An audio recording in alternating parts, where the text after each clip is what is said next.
Hello, I'm Stephen Hassan with another episode of the Influence Continuum. And I have with me an old friend and colleague, Isaac Carmignani. Isaac, thanks for joining me. I really want my listeners to learn more about the Watchtower organization and the Jehovah's Witnesses. It's a huge group. I'm just going to read a short bio of you before we jump in for my listeners. You were raised in New York, in Brooklyn, which was their headquarters. I believe they moved to a compound in upstate New York.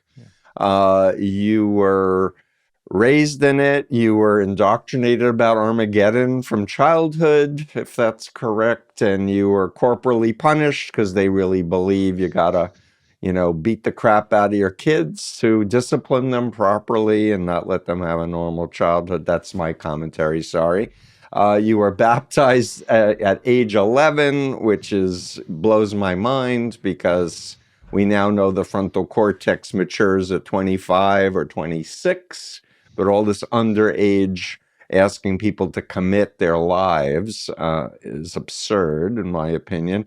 You were a member in good standing your whole life until you formally dissociated yourself in 2007. But for 11 of those years, from 1995 to 2006, you were an elder in good standing for the Watchtower organization. And of course, there are many corporate entities that the Jehovah's Witnesses use to manage their affairs. You came to realize there were a lot of problems with the Bible, even though you were raised to believe that you were actually following the Bible and were a good Christian, and all other Christians were evil. All of the churches were verboten. You couldn't even go in to visit if your best friend was inviting you. And I want to say also that you're very interesting. You have been involved with political work, involving yourself with education, 2 school boards, as well as on the board of a pension fund in New York City. And you also have a career as a technologist with the federal government. So good for you. Isaac, Thank you. welcome to the Influence Continuum, my man. Thank you. It's so good to be here. It's a pleasure and Yeah, honor. so I really want you to assume that my listeners don't know anything about this organization. Tell us about its founder, what year, a bit of its history, and then we'll dive down into some hot button topics that are particularly concerning of why we want to alert the public about this group. Yes, definitely. And thank you. So Jehovah's Witnesses is the name that people associate with this organization. And like you mentioned, Steve, there's a lot of corporate entities that they have. So people see the name Watchtower. And, if you look at some old movies that show the Brooklyn waterfront, you will see the name Watchtower. Now that sign says welcome because they have sold their headquarters. But for many decades, it was iconic on the Brooklyn waterfront. The whole thing started in the 1880s. So Jehovah's Witnesses are an outgrowth of the Bible students movement. So we have to go all the way back to Charles Russell, who was a pastor in Pennsylvania, who was friends with people who were friends with William Miller. So we go all the way back to the Millerite movement, and Pastor Russell started the Bible students, which still exists. There are Bible students all over the world, and they see Jehovah's Witnesses as a splinter group. So when Russell died in 1916, the legal counsel, the general counsel for what he had formed, the Watchtower Society, basically took over. And the Bible students will swear that it was a hostile takeover of the board of directors. Joseph Rutherford, or Judge Rutherford, became president, and he is the one that took the Bible students, or Jehovah's Witnesses, towards a centralized structure and brought the corporate entities in. He changed their name to Jehovah's Witnesses, and he called this new structure a theocracy. And so what Jehovah's Witnesses are today is largely because of Joseph Rutherford, their second president. Interesting. Yep. And um was the history with the Millerites, was that involved with Seventh-day Adventism, or am I misremembering? I have a vague understanding of that. There was some connection. The main difference at the time, I think, was the Second Adventists believed that the earth would be destroyed, and the subsequent restorationist Christians, millennialist restorationist Christians, believed that humans would live on earth.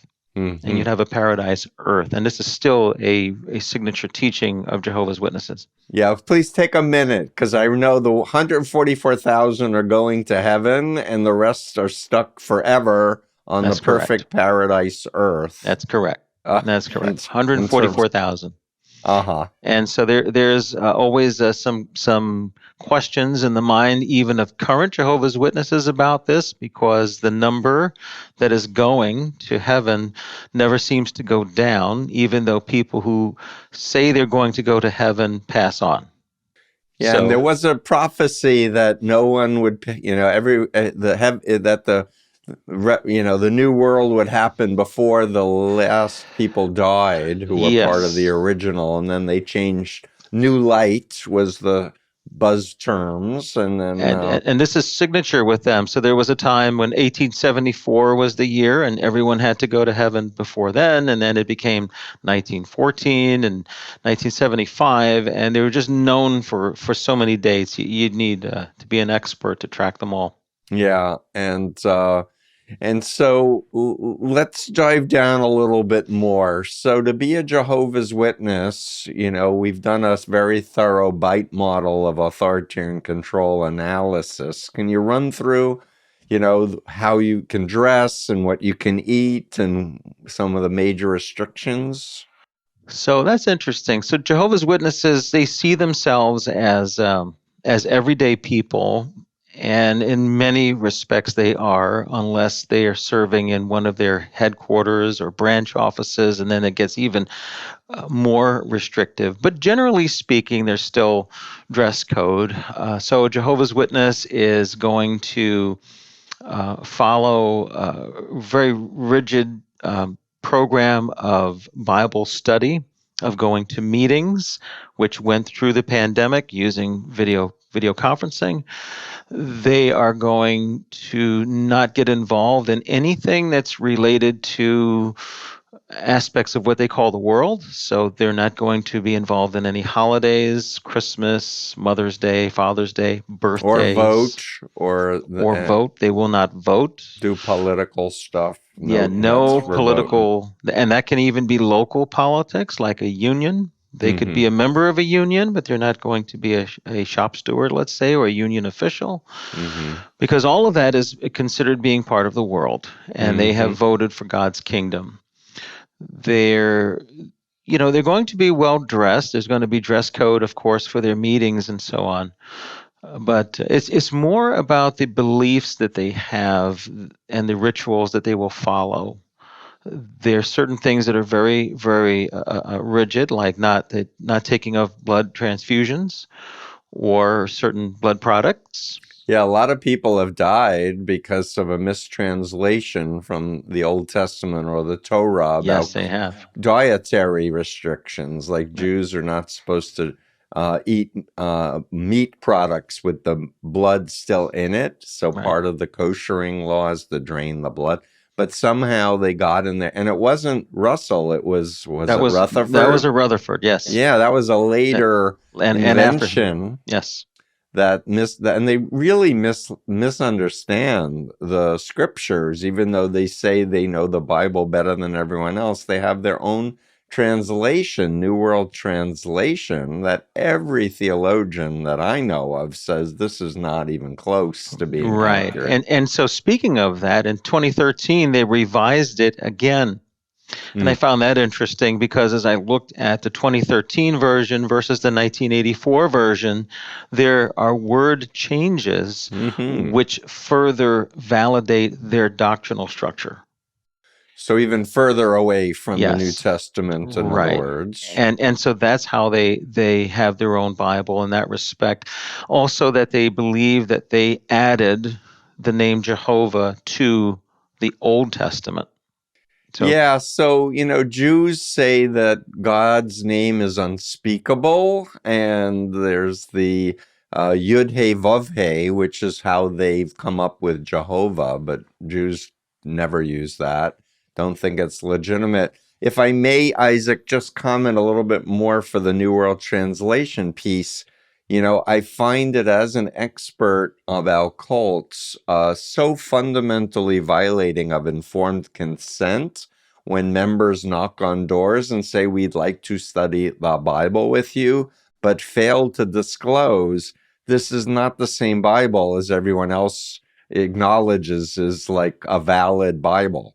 yes. So to me, this is a very important deception that robs the public of really making a decision if they want to spend any time with members. Right. And then for members, they now have taken that version as God's word. So now anything they insert into that, it's as if God said it. Right. And so And that's and all legitimate translations were done by scholars with theological training, and their names are in it because they're responsible. But the Watchtower's version, nope. That's correct. And I found that as I was waking up to be so important that people who don't have an expertise in Hebrew or Greek or Aramaic are translating Bibles. Yeah. The closest thing they had to a scholar was their president, their fourth president, I'm sorry, not Raymond Franz, but Frederick Franz, his uncle, Raymond's uncle. We could talk about that. And he was the closest they had to a scholar, and he just knew a lot of languages, but he was not a internationally recognized scholar by anyone. So Yeah. So it's patriarchal, you're supposed to marry within the group. the husband is head of the household, and that's rigid, and that goes through the congregation structure as well. Women do not have authority of any kind.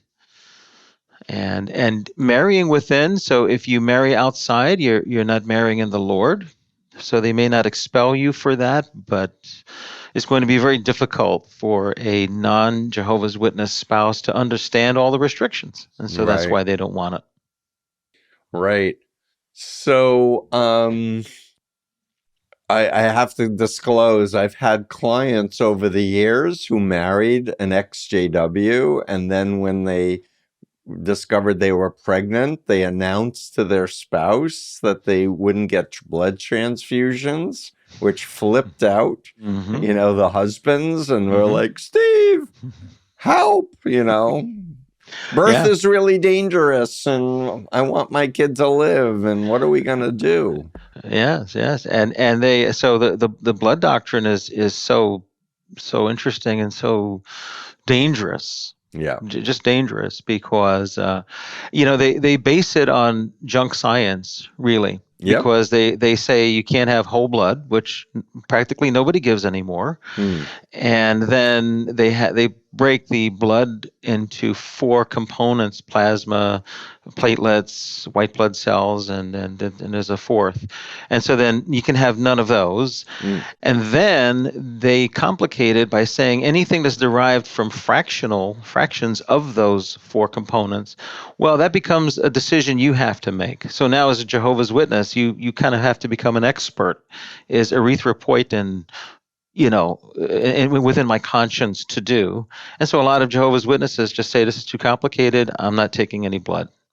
And so there's cancer treatments and other treatments that Jehovah's Witnesses do not take and that has led to loss of life too. Yeah, it's horrible. And I become aware that there was a very expensive outreach and indoctrination effort to doctors and hospitals wanting to explain the severity of trying to get anyone needing a blood transfusion to actually take one. This is interesting because they fancy themselves blood treatment experts. And so they have groups within their structure called hospital liaison committees. Uh-huh. And the notion is if a Jehovah's Witness goes in the hospital and they find out, they will visit the person. And now you get the control coming in. And so they will meet with doctors and they aim to point out, well, doctor, here's a treatment we've read about. Here's JAMA, here's Science Journal, whatever, peer-reviewed journals that back this up. And have you considered this with this patient? The Jehovah's Witnesses are required to carry a document, an advanced medical directive, that specifically is reviewed by the elders in their congregation and has to have as healthcare proxies either elders or Jehovah's Witnesses that will honor their blood policy and let those hospital elders in. But I think it's important for a medical professional, and a medical professional would have no way of knowing this, really, that this patient is not a free person to make that decision that they say they have made. Exactly. And, because I've been doing this work since 76, and I want to credit Randall Waters for writing me after Combating came out in 1988 saying, loved your book. How come you didn't mention the Jehovah's Witnesses? To which I, got him on the phone and said, why should I? And he's like, are you kidding me? I underlined the whole book. Come to LA and I'll teach you. And that began my education about this group. Because I grew up in New York, so I was very familiar with the JWs, but I just thought they were another Christian religion group like anything else. And I didn't realize the authoritarian cultic nature of this organization. I didn't understand the amount of psychological trauma put on people. I didn't understand the disfellowshipping, or, what Scientologists call disconnection, or, excommunication. Can you say something about that? And so that's interesting. And it's no wonder that the average professional would not know, because Jehovah's Witness leadership, they present well. Jehovah's Witnesses present well. They're taught to do that. They're taught to present well. They're taught to speak well. And so, and then they have something where they manipulate the information in such a way that they use wording that we will understand as non-Jehovah's Witnesses to mean something, but for them it means something else. So the whole loaded language. Oh yeah, piece. That's Cults 101. And so I speak to this. There's something that's actively going on right now with them in Norway, where the Norwegian government took away their registration as a religious meaning group. Their tax exemption status or equivalent. What they do in Norway is they subsidize religious groups over a certain number of members, but you have to meet certain standards. And what they deregistered them on, they took away their subsidy because of the coercion and disfellowshipping and isolation of children. Mm-hmm. And then they deregistered them because of the broader issue that they found them to be violators of adult members' freedom of expression and right to freedom of religion. And I'm quoting from the translated opinion that they handed down.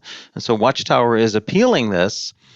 But what's interesting in the Oslo case, and I bring this up because one can read it, you can go to their website and download it, and they go into the Watchtower publications to show that while they say one thing, they do another. Mm-hmm. And so it's easy to say, our members can leave whenever they want.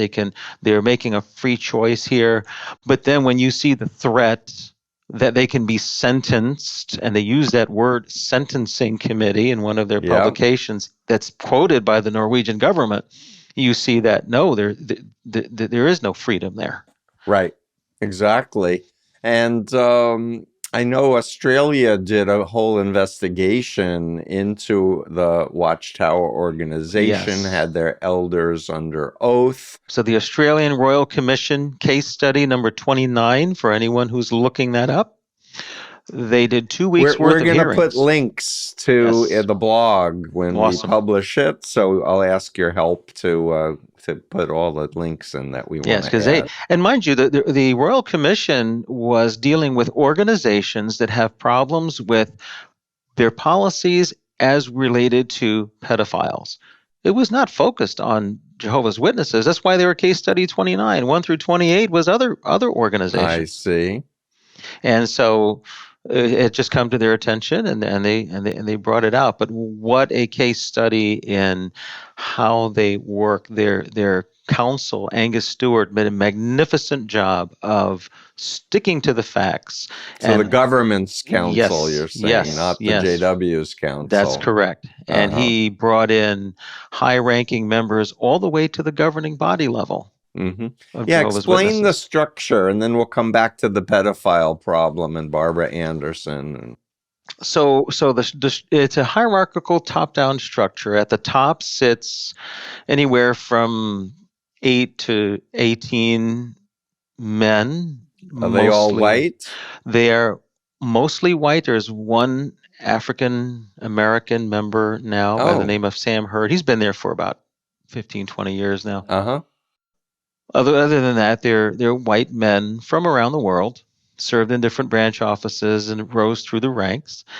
And they together officially now, they only said this recently, it used to be very vague, but they officially say that they are, and I'm using some jargon here out of scripture, the faithful and discreet slave, which is basically God's, Christ's channel to humanity. So they take that spot and they govern. So unlike the Mormons, they don't have a living prophet that goes through the ranks and gets that mantle of the living prophet. And this is one of their arguments when they say, we're not a cult. That's what they will say. If someone says, take me to your leader, then they say, well, our leader is Jesus Christ. Can you fly? Like they've actually said that. I downloaded from their own website. And I want to say, they were very late to the internet. They realized they were losing tons of people. But they said there's 2 reasons to know why they're not a cult. And the first is they're a new or unorthodox religion. And because they're from the 1800s, they're not new. They leave out the unorthodox thing. And I just wanted to share with my listeners an old textbook from a Christian theologian, Walter Martin, called Kingdom of the Cults. And I haven't used this book in decades, but we used to use it with people who were Christian who got recruited into the JWs, to show how unscriptural the doctrine of the Watchtower actually is. They don't teach, Jesus as God, the Trinity, all of the essential, really Christian teachings. No, that was a move on the part of Rutherford to make them different from the world.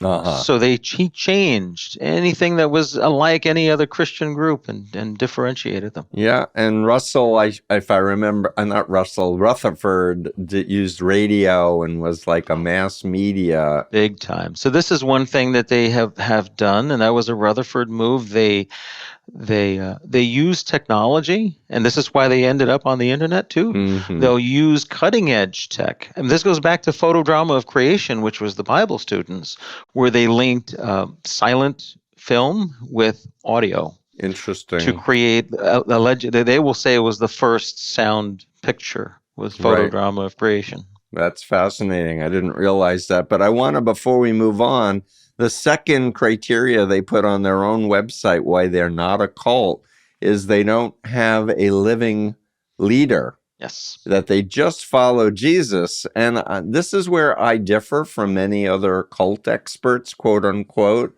where I see things written saying you need a living, charismatic leader to have a cult. I've never believed that. No, you don't. I say the bite model is the criteria, and you can have also ideological cults that have no personage per se that's held up as a model Yes, also. I would So, agree totally. And even in there, right? So they have what in secular world we would call a deliberative body as a governing structure.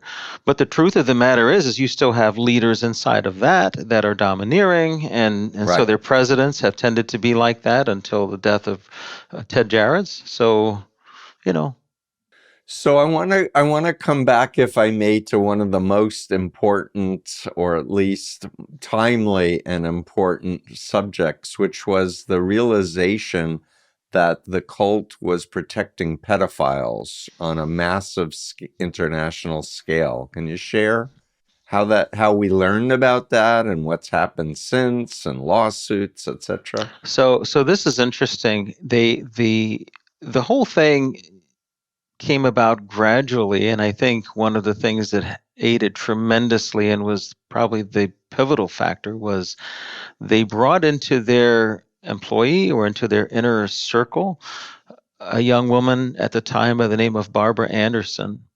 And women don't get that kind of access, but she got it. At And headquarters, at Bethel. headquarters. And so she was researching their publications. Hmm. And because of having that inner, circle access, she started to hear the stories and started to have correspondence with people who were having this problem. And it was brought to leadership attention. They started publishing articles about child abuse and how terrible a sin and a crime it is. And then all of that kind of got locked down. And Barbara walked away and started talking to the media and going all the way back to 2000, when Dateline, there's a special on Dateline regarding this. This has grown and exploded on Watchtower. But this Right was a now, list she discovered, I believe, was like 35,000 pedophiles, if I'm not mistaken. yes. So, And so they're so because they keep everything in writing. these people who had been abused as children would complain to their parents. They would not go to the police. They would report it within house to the Right. group. The group might go, naughty boy, or, you shouldn't do that, and reassign the person so they Right. can go on to abuse more people. Right. And then, and if I yeah. may just finish this one thought, because the public, I think, needs to hear this, that the cult says you need to have two people in the room observing a child being sexually abused for it to be real. In essence, because Yeah. they have what they call the two witness rule. That's how if somebody's going to be sentenced and disfellowshipped for a sin, then there has to be two witnesses. So, what That pedophile does is this? crazy and so hard on all the victims for so many decades. Right. However, so many people have been victimized that they're now realizing, hey, I was victimized by the same person. So there's two witnesses, not at the same moment of the same act, but there are multiple witnesses coming forward going, this is a bad person. And in some cases, they would use that logic and do something with the person, and in many cases, they would not. Mm-hmm. And I can tell you honestly that to this day, witnesses that I talk to, and almost everyone knows a woman who was abused, or Mm-hmm. male, but it's tended to be girls, or they were abused themselves. It is so prevalent. Yeah, it's disgusting and horrifying. Um, so, and I know that there have been lawsuits by victims against the group. Talk about that a little bit, because I think that had something to do with them leaving their headquarters in Brooklyn and going to upstate New York. It may very well, even though there's something going on with them buying property in New York metro area. Again, I don't want to get to. But the current state of play of this is there are cases all over the United States.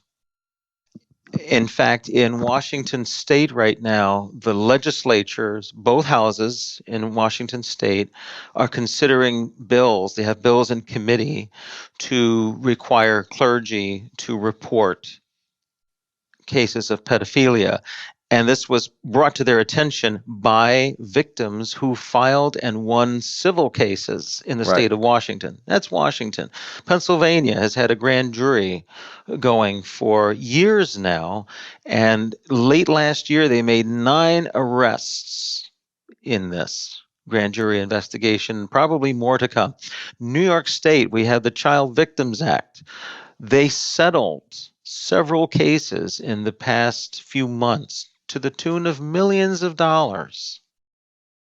And I'm just scratching the surface. Utah, Montana, more than we can talk about here. Yeah. It is millions and millions of dollars, to the point where they just formed a new LLC solely to pay the attorney bills. And they've hired the firms that have defended the Catholic Church on this issue. Interesting. So but they're just not they didn't doing. do so well, the Catholic Church. No, they didn't. And I think the Archdiocese in Pennsylvania is bankrupt. So will Watchtower go that way? Who knows? Interesting with them, with that. So big problem. It's massive. Really, really critical. So I want to say that aside from my book, Combating Cult Mind Control, coming out in 1988, that didn't mention the Watchtower. So members were free, to read it, because why not know about the Moonies? We know that's a cult, right? That's the version I read. Yeah, and what I was told is that aside from Raymond Franz, who was born in the cult and was on the governing body and left and wrote a book, Crisis of Conscience, more people have exited the Watchtower from reading Combating than anything else, which I'm very happy and delighted to know that my work is helping people. That said, I bought back the rights and updated it dramatically, and I did add the Jehovah's Witnesses. So it may not, you may want to dig up the old edition with the 2 T's if you're listening to this and you have a loved one who's still in it. But let's talk about Raymond Franz a bit. And you told me recently a governing body person has resigned with no explanation. So I can't say it's a resignation. What they announced was, as they did with Raymond Franz, that Anthony Morris III is no longer on the governing body. And then they pulled that off of their press release section of their website in any language that they had posted it. But it was announced at their headquarters and to their, what they call their Bethel families, their branch offices. So it's true. And we wait to see where this is going to go. The last person who was no longer on the governing body was, of course, Raymond Franz. And if anyone wants to do a deep dive on this group, it's a little bit dated, but everything there is accurate in terms of, in his book, Crisis of Conscience, where he describes what was going in that religion. And it's important to me, it was when I read it, and it is still to this day. It's not a gripe session about this group. This is data-driven information that he walked away with the documents showing all sorts of abuse of people. And we're talking where lives were lost. And I'm not going to drill down on this, but the Malawi and Mexico scandals and what happened in Africa in the 70s. That was about draft cards, and if I remember correctly. Yes, but there was loss of life there. This was serious. And so he came forward with that. And what's interesting to me is, so they've just appointed 2 governing body members, and then this one is gone. And when Raymond came out, basically what he showed was the rules inside the governing body is you need a 2/3 majority to get rid of anyone. And they would have needed those 2 in order to get rid of the person who's no longer there. So whether they voted him out, it's certainly possible. There are other ways that he could have left. We shall see. I'd love to. I'd love to believe at this early juncture that he was having a crisis of conscience. Oh, I would love that. And therefore may surface with some real details about. Because it's really tough if you're a true believer, even if you're born in the group, even if you're corporally punished, even though the phobias of Armageddon and the failed prophecies. You live through all of that. At a certain point, people have to look at themselves in the mirror and do, is their conscience clean, or are they just being a good corporate, person going along to get along or to protect their own retirement funds, maybe? Right, right. The one reason why I said Ray's work is dated, it's incredible work, but I'm speaking from the standpoint of how Jehovah's Witnesses are taught, that they say, well, we changed since all of that. We that was all changed probably. It's different now.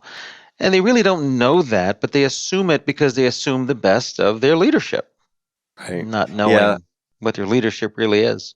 Every cult, when they get caught doing Yeah. criminal activities, etc., they say, "Oh, we've cleaned it up. We've gotten rid of the bad apples. We've changed." But unless the real structure, the authoritarian structure and the control of behavior, information, thoughts, and emotions are changed, it's not changed. No, no. Yeah. That's exactly correct, and that's what Watchtower has to this day. Yeah, and I have to I have to just comment. I interviewed a former elder, I want to say in Italy. Um, I could have my European country wrong, but he was an elder, and he was a major technology person in a Fortune 100 company, an elder, more than an elder, higher up. And he was describing how 1975 came and he was in charge, which was the major prophecy of when Armageddon would happen. And members are indoctrinated from birth that this is it, Judgment Day, everyone's going to be wiped out who aren't in good standing. And he didn't lose a beat, he said at the time, although he had people in his congregation that were like, I didn't plant crops, I didn't go get my, education, because why learn a job and get a higher education? And he did wind up realizing, oh my God, you're right. This is really evil and unethical. But I loved interviewing him because it shows how incredibly smart and accomplished he is in one area of his life, and simultaneously he's teaching the world's coming to an end. I find this amazing, and it's one of the things that Jehovah's Witnesses use in their own minds and sometimes publicly to show that, well, we're okay, right? Because how can you be a PhD in engineering or in medicine? There are Jehovah's Witnesses that are everywhere in the sciences and in the professional world. So then, well, this must be right, and that's not the case any more than someone who's professional could still be in an abusive relationship, and it's just they compartmentalize, very well. Yep. Or not well, depending on how you look at this. Yep. So talk to me next, if you don't mind, about disfellowshipping. I seem to remember people even being disfellowshipped for sending a birthday card to a non-member. Could happen. Or It going could happen. to a church or a bar mitzvah or something. Jehovah's Witnesses are taught, there's a couple of scriptures in the New Testament where someone who commits a grave sin is maybe sanctioned. That's probably too strong a word, even by the congregation. But those scriptures are taken and they're made to justify a policy where there's a list of sins, and Jehovah's Witness elders have a manual that lists what the sins are and describe it. And it's not just fornication and things that Christians normally would not do. There are other things too, like dissenting, causing divisions, this kind of thing. And if a person is guilty of one of those things, usually they will confess, but it might be that someone snitches on them. There will be a judicial committee of at least 3 elders, and if that person is not found repentant, they will be disfellowshipped. Yeah. And once they're disfellowshipped, that's it. That's it for them. And so people are not allowed to talk to their own mother, father, That's sister, correct. brother, son, daughter, at all.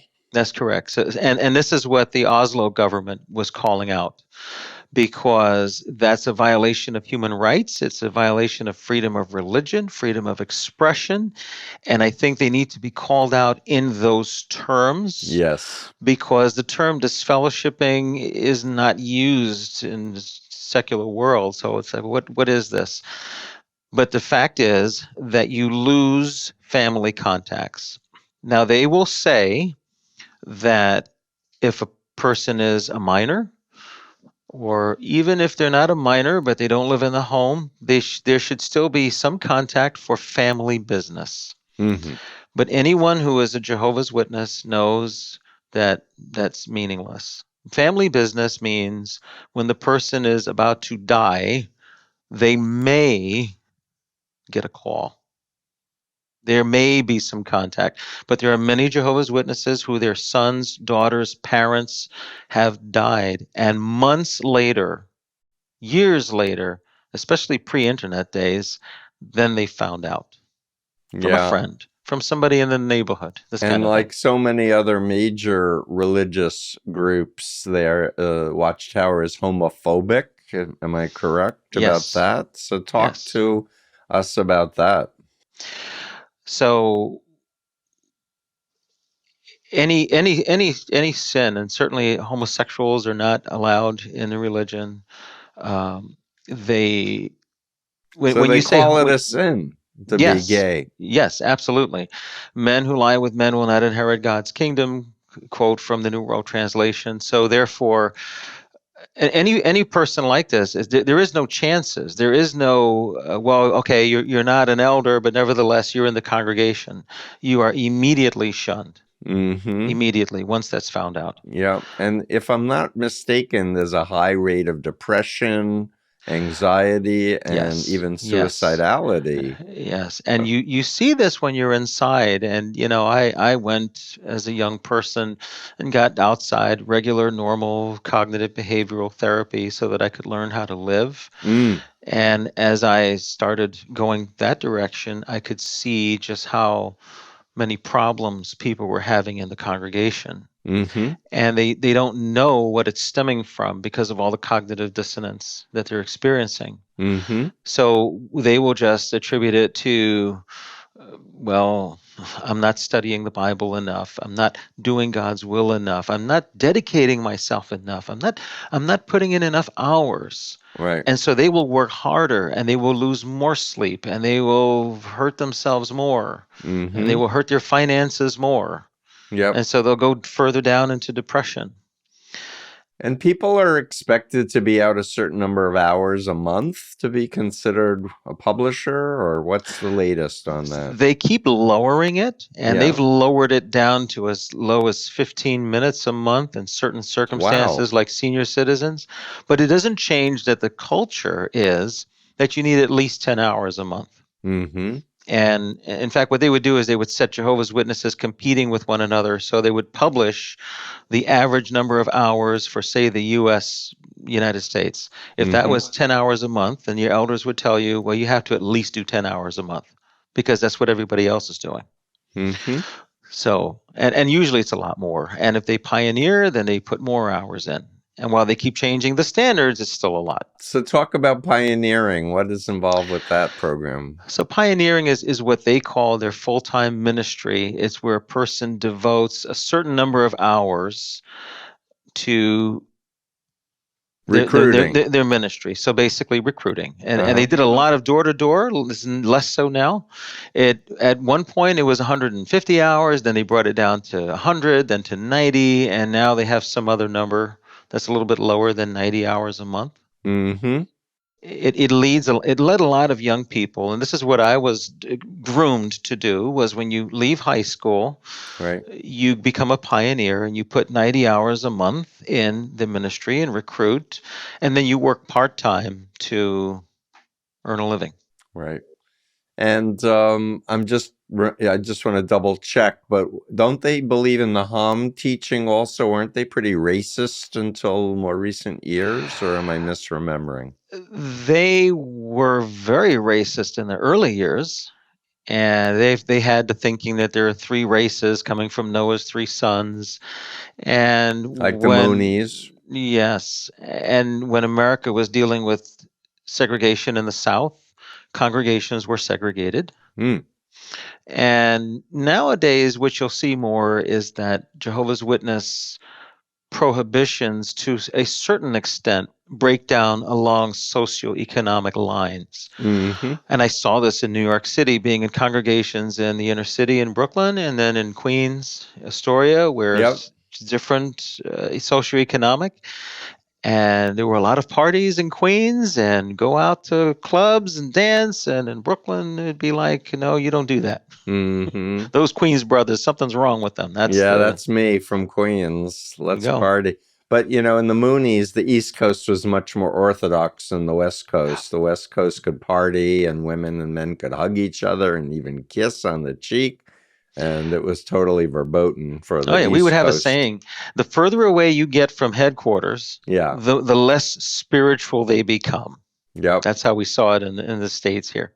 Yep. Yeah. So talk to me about the phenomenon of psychologically out. Physically in and mentally out. P mode.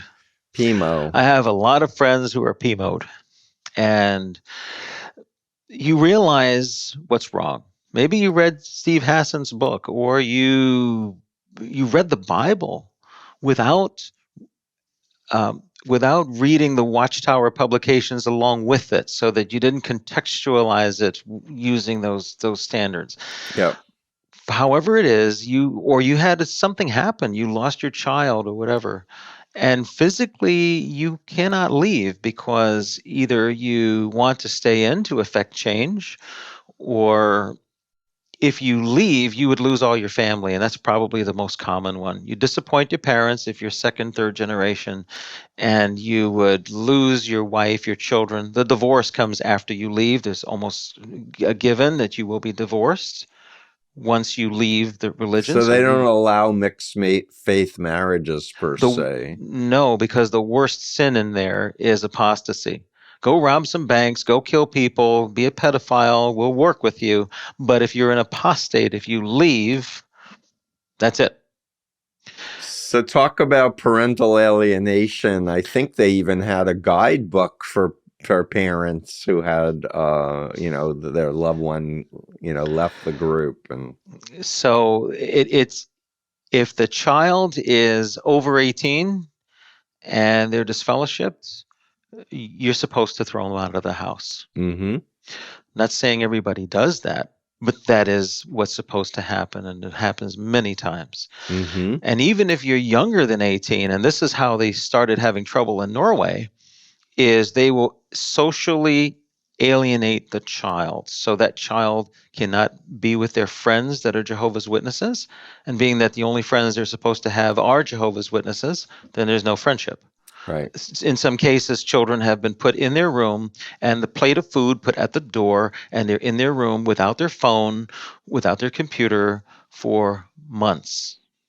Right. But what happens in the case of a Jehovah's Witness couple? The husband says, this isn't true. I don't want to do this anymore. They have 3 underage kids. What's likely to happen? What's likely to happen is the divorce is coming, and they're going to end up in the system of whatever state they live in for custody.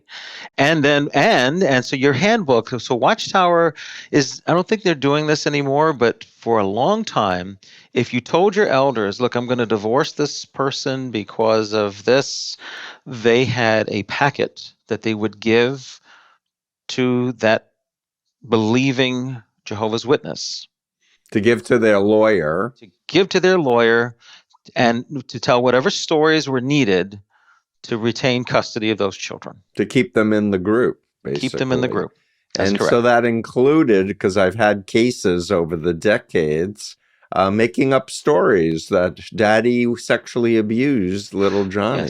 Yes. And you see, they're not going to officially sanction that, but Jehovah's Witnesses will think, I need to do whatever it takes to follow God. And so they take the scripture that is well known to Christians out of the book of Acts, when Peter is talking to the authorities and he says, we must obey God as ruler rather than man. And so that means, well, God is ruler. Yeah, And the ends justify the means is what it really is. The cult 101 playbook is we are above human laws and we know best.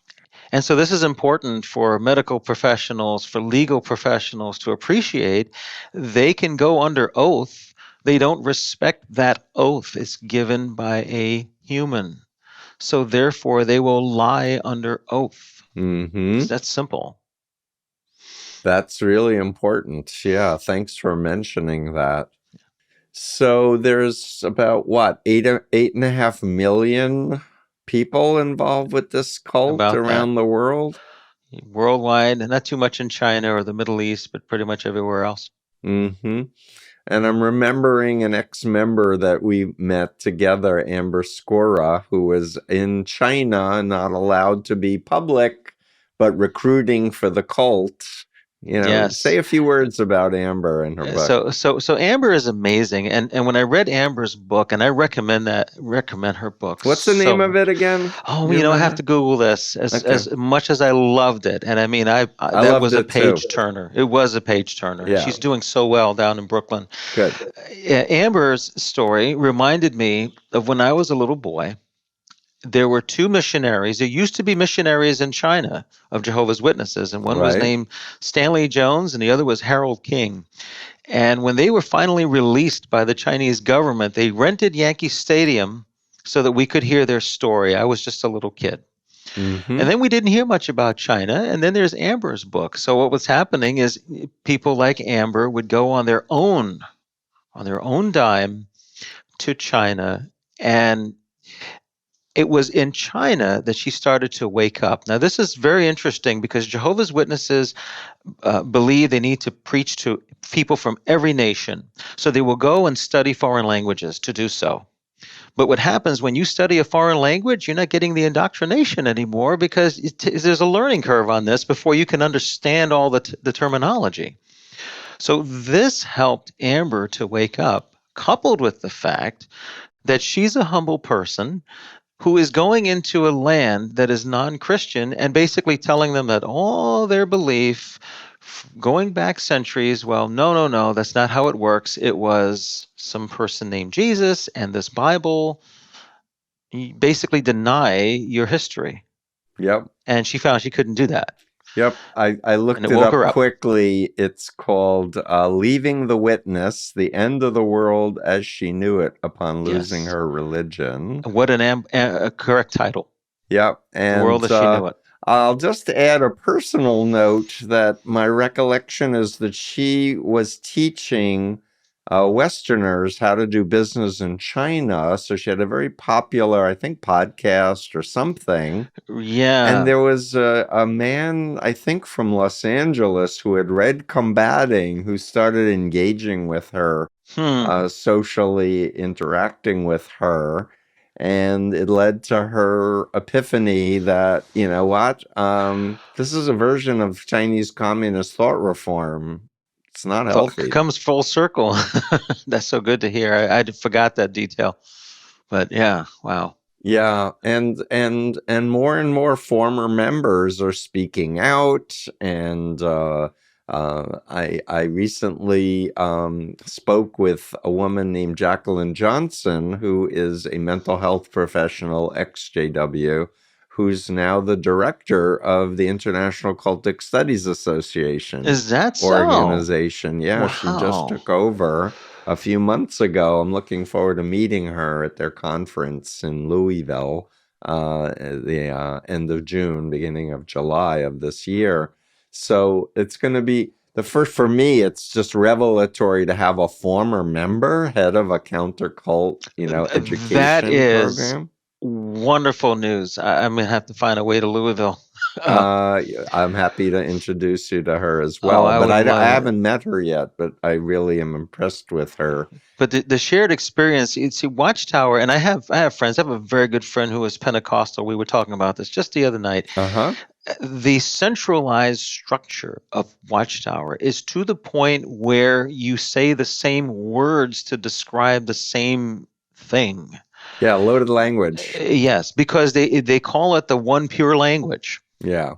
So, Ha ha. it's Ha the ha shared ha. experience is amazing. Ha ha ha. So When you you were an elder, so that means you got to hear a lot of stories of people that you were looking up to you and such. Talk to me about the attitude to little children who maybe were brought to kingdom halls and were making noise. That's interesting. And I tried so hard and somewhat successfully in my own congregation to push back. Mm, The congregation meetings, you could hear a pin drop. mm, It is that quiet. Everything is coming from the stage. That's it. So noisy children, we don't want them. So what they do is they have rooms in the back that are kind of soundproofed that you can take your kids in there. But then the local leadership will look in those rooms. They have windows where you could see the main stage, and so you can also see what's going on in those rooms. So when parents bring toys and their kid's going to run around on the floor and play, that's not allowed. The child is still, you want to take your child back into the main room. So you want your child to sit and listen.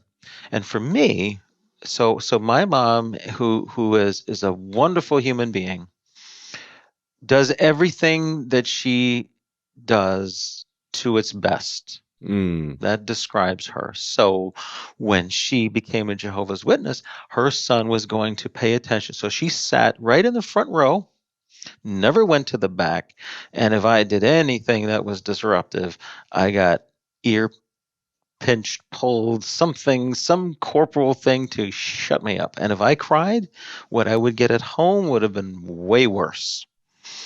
I've heard many times from many different people, including belt whippings, paddling. Yes, I had plenty of them. Belt My mom, whippings? yes. Oh my goodness. I even wrote a blog on this that one day I might turn into a chapter in a book just on this. In fairness, my mom looks back now and says, "What was I doing?" Mm. Right? Because now she realizes the control that she was under. Yeah. And that did not happen with my brother, but it happened with me. Yeah, but it's the opposite of good parenting to let kids be kids. Kids learn by socialization and playing games and laughing, Yeah. etc. And cults like the Watchtower want little adults, Yes. in child bodies. Absolutely correct. Little adults, you couldn't say it better. That's what they produce. Obedience and dependency is the modeled, ideal membership. Yes. And you see, so that presents to professionals who don't know that that's the vector for that kind of behavior. When those kids go to school and they're well behaved, the teachers love them. But what they don't know is the abuse that's leading those children to be that way. Yeah. And then I can't end this interview with you. I was astounded when I saw the kinds of fear and phobia indoctrination done to little kids, these horrific videos and picture books with these incredibly scary images. Oh, I was so terrified of persecution. So some of the things I mentioned in Malawi and in other countries, even what's happening now in Russia, where governments are authoritarian and Jehovah's Witnesses are physically abused, killed, thrown in jail. I was terrified horrible. of that. I'm against what Russia does to all people, including mind control cultists. Right. But you see, this leaves you terrified. It took a long time for me to appreciate, that's never going to happen in the United States. It's never going to happen in Britain, France. This is never going to happen to me. I actually had to process that, and never telling a therapist because I was a Jehovah's Witness, but using what I was being taught in therapy and looking at the Bible and saying, wait a minute, this doesn't track.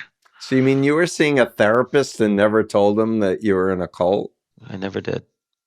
Never did. Talk about why not. You're embarrassed.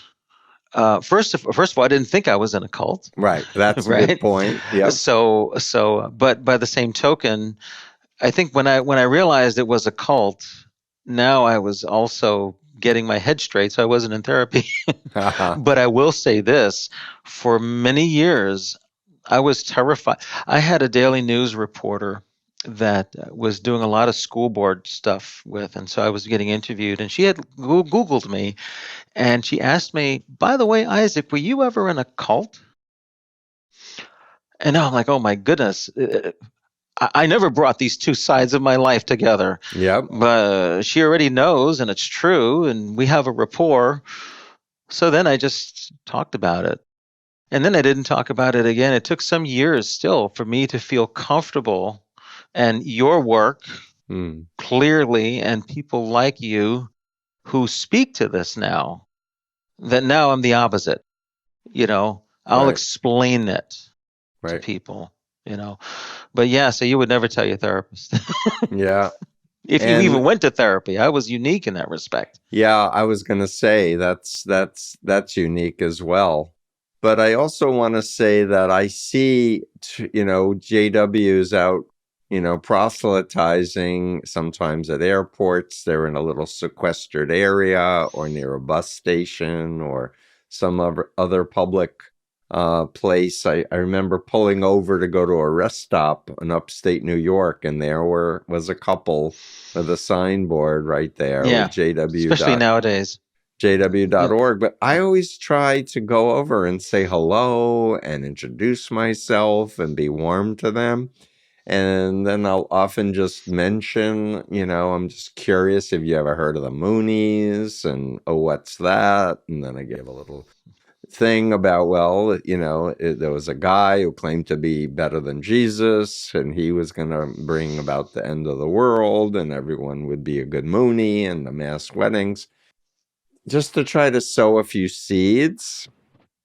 And depending on their receptivity, I'd ask them, so what do you think about Raymond Franz and his book, The Crisis of Conscience? And they universally have no idea what I'm talking about. And then I say, well, he was born and raised a devout, Jehovah's Witness who went all the way to the governing body and then had realized that he would prefer to follow Jesus and the Bible and left. And they look like they have smoke coming out of their ears. Yeah, because now he's an apostate, but they want to convert you, so they can't just knock what you're saying. So right, but I'm friendly, I'm warm, I'm just, because now they're online. So that's the thing that authoritarian cults are having such struggles with, how to prevent human curiosity, because I really believe deep down inside people know there's something dramatically wrong. And so this is interesting. If you live in their branch offices, their IT blocks those sites and keywords. They blacklist on their routers. I didn't know that. And that I've been told authoritatively. So that's inside. So there's total information control there. Yeah. But then, of course, the person has a smartphone and they could go on their plan that way. But then there's the phobia of not going to sites like that. Mm-hmm. When I got Ray Franz's books, I was traveling on business and had the books delivered to the hotel. And I read them away and then actually threw the books out. Right. Because if I brought them home, this is why I don't have a hard copy. It's so interesting. Yep. That's what it took for me.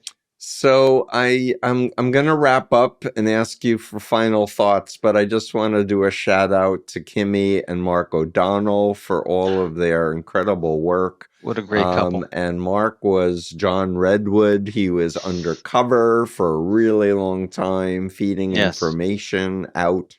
And I think the Atlantic magazine did a whole profile story, and there was a documentary about their good work. Kimmy helped me with my website. Mark and I have done a few cases, as you and I have done some cases as well. So thank you for that.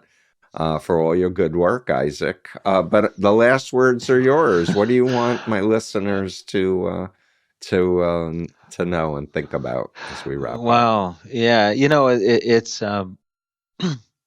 Watchtower, Jehovah's Witnesses. The people. The people are good people that are trapped, Yes. whether they know it or not, in a group that uses a model that basically gets people to think that they're learning the Bible, but then there's a whole bunch of other things that come with that. Mm-hmm. And so if you have to deal with them professionally, you need to understand that they're not able to fully listen to their own authentic selves. Right. It may be buried in there. It is buried in there, but they're not able to listen to it. Right. But don't shun them, because what you say might help them later on. And if you're in a setting where, like, and I think about the medical setting here, Yes. you may need to have them alone Yeah. before they can really express themselves, Yep. and you might become their advocate, right?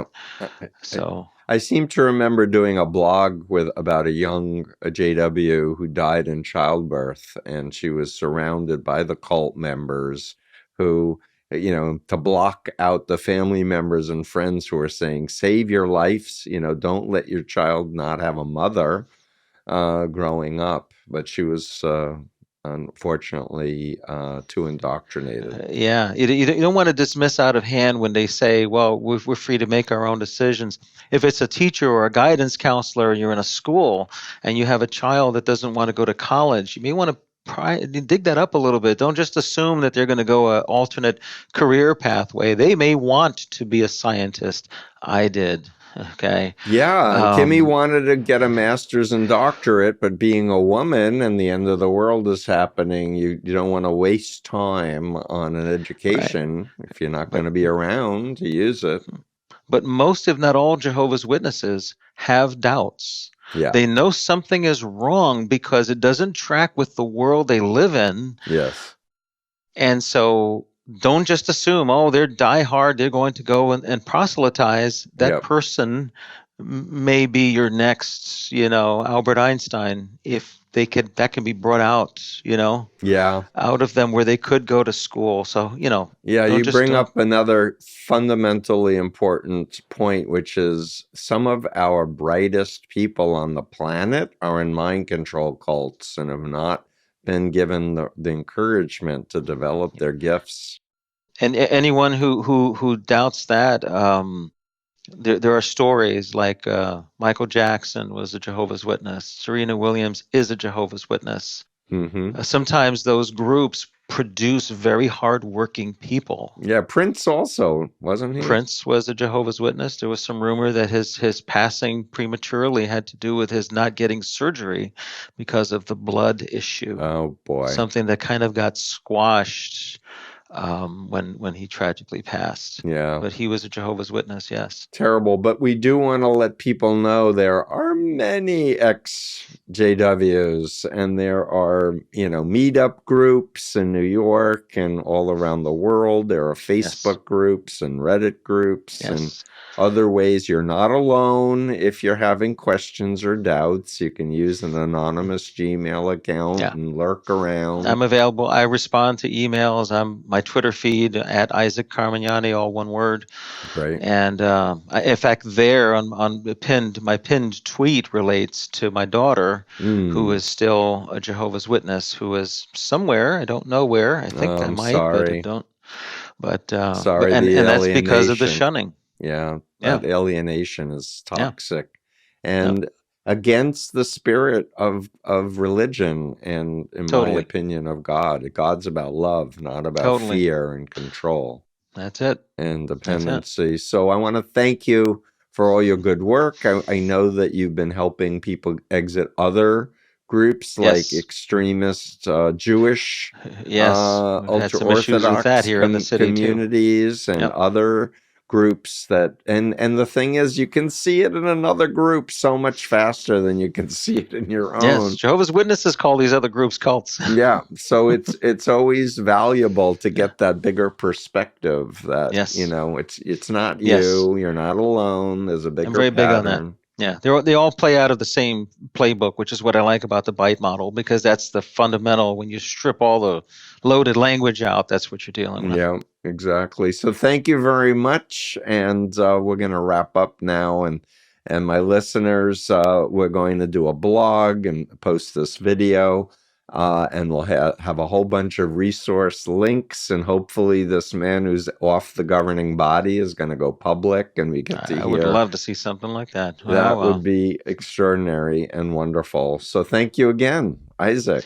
yes. Take care. All right. Okay. Bye.